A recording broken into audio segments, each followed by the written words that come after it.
Hi guys, Andrew here, Urban Automotive. Welcome back to our channel. What we've got here today is a BMW product with a creaky front end when turning. So what we've got here, you can sometimes listen with your stethoscope, but if you have a look, there's ball joints in here. This one here, as you can see, there's some rust coming out from behind the boot, and we're just going to get Alex to turn it side to side. Alex, give it a turn.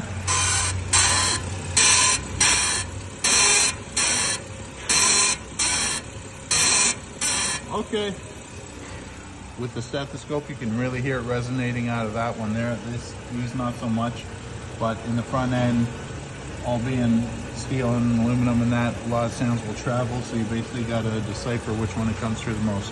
If your car's having this kind of issue, feel free to give us a call here at the shop. Urban Auto, safety first.